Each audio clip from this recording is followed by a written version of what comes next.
ఆంధ్రప్రదేశ్ ప్రజలకు నమస్కారములు. నా పేరు దేవరకొండ నాగవర ప్రసాద్. నేను 1/3/26వ తేదీ అనగా ఆదివారం నాడు తుళ్ళూరు పోలీస్ స్టేషన్లో కంప్లైంట్ ఇవ్వడం జరిగింది. అది దేవదేవుడైన శ్రీ వెంకటేశ్వర స్వామి వారి పవిత్రమైన లడ్డూ ప్రసాదం పైన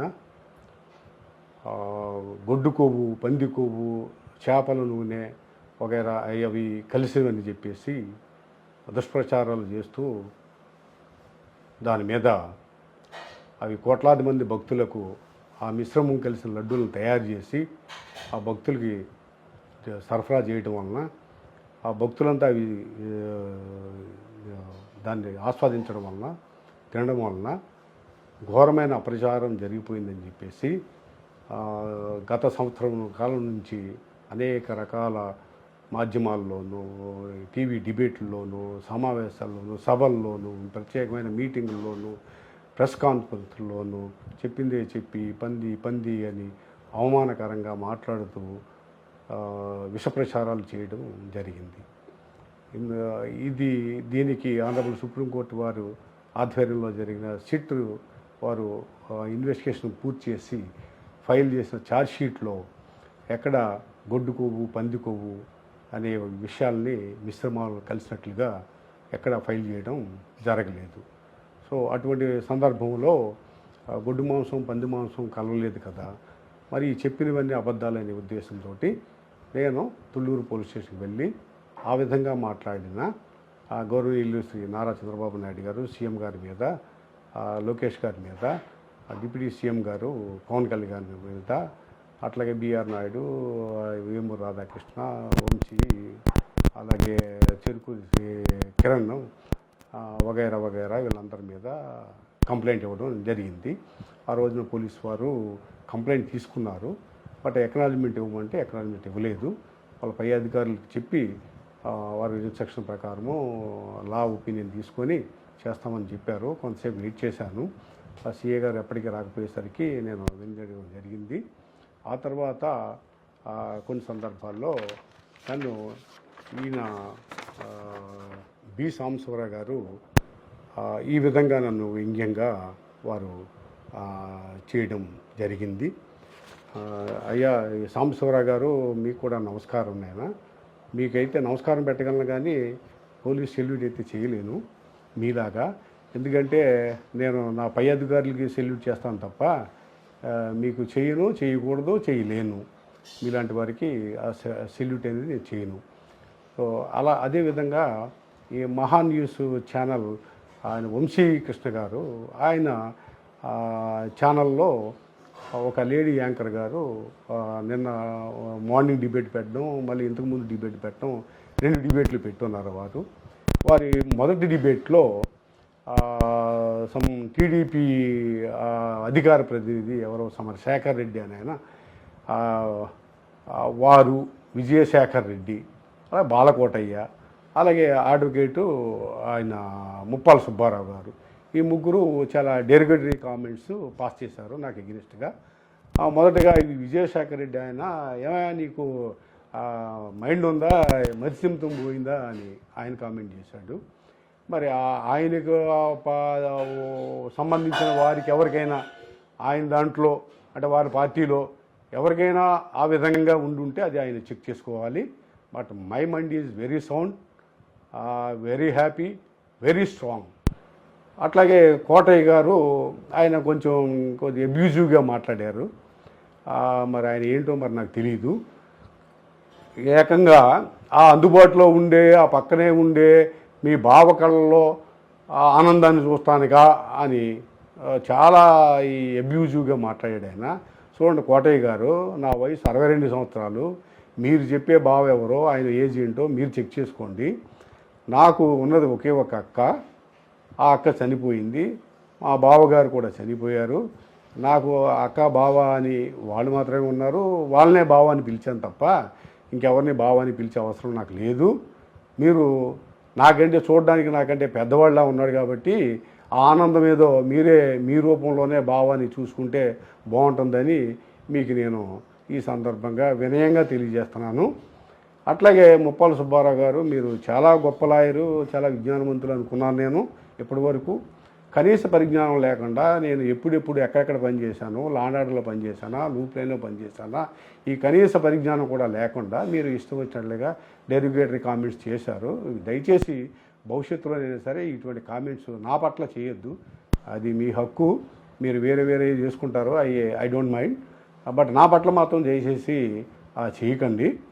అట్లాగే మరలా ఇంతకుముందే ఒక 1 hour బ్యాక్, 1.5 hour బ్యాక్ ఆయన ఎవరో మళ్ళీ అదే యాంకర్ అమ్మగారు మళ్ళీ ఇంకో ఆయన లైన్లో తీసుకున్నారు. ఆయన ఎవరో విద్యాసాగర్ అంట. బాబు నమస్కారం అండి విద్యాసాగర్ గారు, మరి నువ్వు ఎవడో ఏంటో నాకు తెలియదు ఆయన, మరి మీ కెపాసిటీ ఏంటో తెలియదు, కానీ మరి కత్తి పూసుకొని నరికేస్తాను అంటున్నారు, ఎవరు నలకాలే అని కూడా అంటున్నారు, నాకేం మనోభావాలు ఉండవు అంటున్నారు. అదేదో వెంకటేశ్వర స్వామిని ఓ మాట అంటే అయిపోయిందా, నీ మనోభావం దెబ్బతీసిందా, నువ్వు ఎవడివి, ఇట్లా కొంచెం లాంగ్వేజ్ కాస్త మంచిగా మాట్లాడండి, గౌరవంగా మాట్లాడండి. నేను కూడా మిమ్మల్ని గౌరవించి మాట్లాడుతున్నాను. అది పద్ధతి కాదు. మీరు చంపాలనుకుంటే చంపేయండి యూనిఫార్డ్ పోలీస్ ఆఫీసర్ని విద్యాసాగర్ గారు, అది లెఫ్ట్ యూ.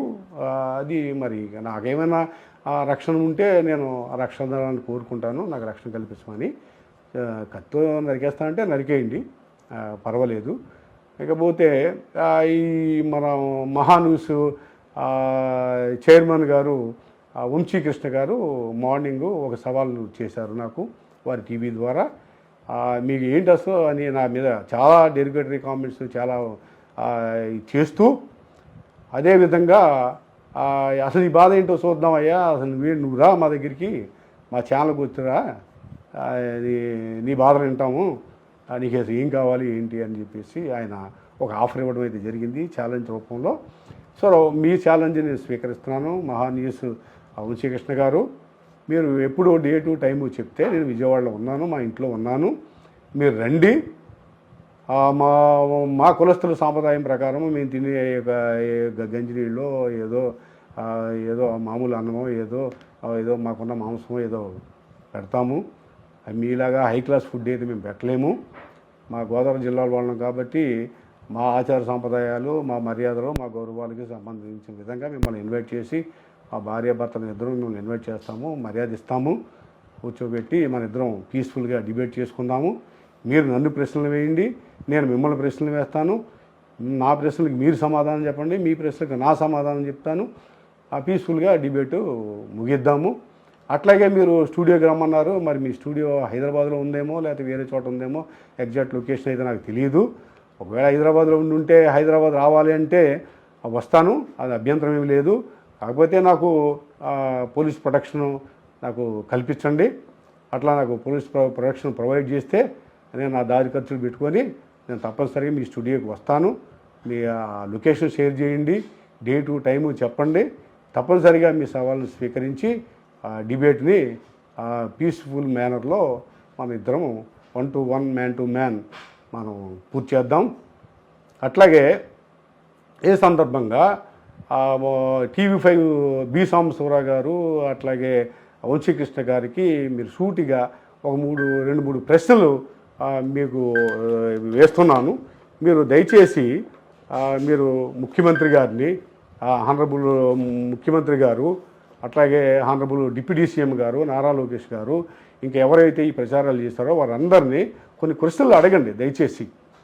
ఇప్పుడు ఈ మీరు చేసే ఎలిగేషన్ పంది కొవ్వు గొడ్డు కొవ్వు ఏ తేదీన ఎప్పుడు ఎక్కడ ఏ విధంగా కలిసింది, ఎవరు సెక్యూర్ చేశారు, ఎన్ని పందులకు సెక్యూర్ చేశారు, ఎన్ని గొడ్లకు సెక్యూర్ చేశారు, అవన్నీ ఎలా ట్రాన్స్పోర్ట్ చేశారు, ఎక్కడికి తీసుకొచ్చారు, ఏ యంత్రాల ద్వారా వాడి గొడ్డు కొవ్వుని పంది కొవ్వుని వేరు చేశారు, వాటిని మిశ్రమం చేశారు, ఘన పదార్థంలో చేశారా, ద్రవ పదార్థంలో చేశారా, ఏ విధంగా చేశారు, ఆ ప్రాసెస్లో పాల్గొన్న కూలీలు ఎంతమంది, వాళ్ళ యొక్క అడ్రస్లు ఏంటి, ఫోన్ నెంబర్లు ఏంటి, మోడ్ ఆఫ్ ట్రాన్స్పోర్ట్ ఏంటి, ఎలా ఎప్పుడు ఎక్కడ ఎవరెవరి దగ్గర నుంచి ఎంతకెంతకు కొన్నారు, ఎవరు సెక్యూర్ చేశారు, వాళ్ళకి డబ్బులు ఏ విధంగా చెల్లించారు, అది తీసుకొచ్చి ఏ ఇండస్ట్రీలో డంప్ చేశారు, అక్కడ ఎవరెవరు వేరు చేశారు, ఇవన్నీ మీరు దయచేసి అడగండి, దయచేసి వాటిని సమాచారం చెప్పమనండి.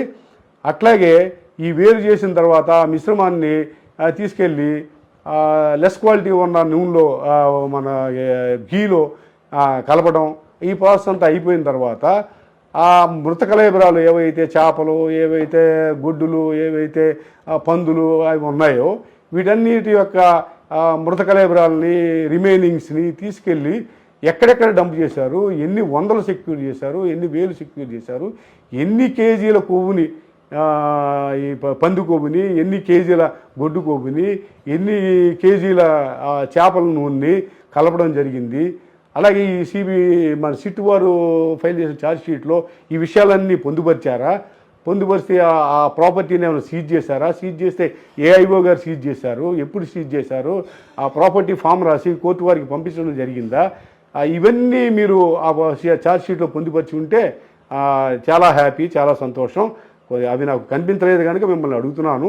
అట్లాగే మీరు ఈ ముగ్గురు అత్యున్నతమైన పదవుల్లో ఉన్న ముగ్గురిని మీరు అడగండి. పంది కొవ్వు, గొడ్డు కొవ్వు, పంది కొవ్వు, గొడ్డు కొవ్వు ఈ శ్రీవారి లడ్డూ ప్రసాదాల్లో కలిపారు. లక్ష లడ్డూల్ని అయోధ్య శ్రీరాము వారికి దేవాలయానికి పంపించారు. లక్ష లడ్డూల్ని అపచారం జరిగిపోయింది అని మెట్లు గడిగారు పవన్ కళ్యాణ్ గారు. ఇవన్నీ జరిగినాయి. మరి మీరు ఒకసారి అడగండి, ఇప్పుడు అడగండి సాంబశివరావు గారు, వంశీకృష్ణ గారు, పంది కొవ్వు, గొడ్డు కొవ్వు కలిసింది అని అవునా కాదా? ఇప్పుడు ఫ్రెష్గా అడగండి. అవును అని అంటే మీరు నాకు ఆ సమాచారం చేరవేస్తే అవును అనే విధంగా మీతో డిబేట్ చేయడానికి నేను ప్రిపేర్ అవుతాను. మేము అనలేదు అని ఆ ముగ్గురు అంటే మీరు అనలేదు అని చెప్పండి నాతోటి, ఆ విధంగా నేను మీతో డిబేట్కి ప్రిపేర్ అవుతాను. దయచేసి ఈ విషయాన్ని క్లారిటీ చేసి మీతో నేను డిబేట్ చేసే ముందు నాకు తెలియజేసి డేట్ అండ్ టైం చెప్తే నేను సిద్ధంగా ఉంటాను. ఈ నా మనవని మీరు అభ్యర్థనగా స్వీకరించండి, వేరే రకంగా తీసుకోవద్దు. మోర్ ఓవర్ మీరు ఏవేవో నా క్యారెక్టర్ అసాసినేషన్ చేస్తున్నారు, ఇది మీకు పద్ధతి కాదు. ఇది కేవలం నా వ్యక్తిగతంగా నా మనోభావాలు దెబ్బతిన్న విందున బాధ కలిగి మనసుకు గాయపడి మాత్రమే నేను ఈ కంప్లైంట్ ఇవ్వటం జరిగినది. మీరు ఆరోపణలు చేసే విధంగా నాకు ఎమ్మెల్యే టికెట్లు, ఎంపీ టికెట్లు ఇచ్చే అంత మాకు గొప్ప అవకాశాలు మాకు లేవు, రావు, ఇవ్వరు. మాది అంతకంటే కూడా చేసే అంత ఆలోచన లేని వ్యక్తిని. మాది చాలా మైనర్ కమ్యూనిటీ. దయచేసి మాకు ఇటువంటి అభియోగాలను ఆపాదించవద్దు. నా వయసు 62 సంవత్సరాలు. నన్ను బలవంతంగా ఈ రాజకీయాలకి రావాలనే ఆలోచనల్ని రప్పించడానికి ఈ ప్రయత్నాలు మీరు దయచేసి చేయవద్దు. నాకు ఏ విధమైన ఇంట్రెస్టు లేదు కనుక ఇటువంటి చౌకబారు, ఈ నీతి బాహ్యమైన ఆరోపణలను పక్కన పెట్టండి. ప్యాకేజీలు, గీకేజీలు, ఈ చెత్త చెదారం మాట్లాడవద్దు. నేను అత్యంత నిజాయితీగా, అత్యంత సిన్సియర్గా పనిచేసిన, 35 సంవత్సరాలు పనిచేసిన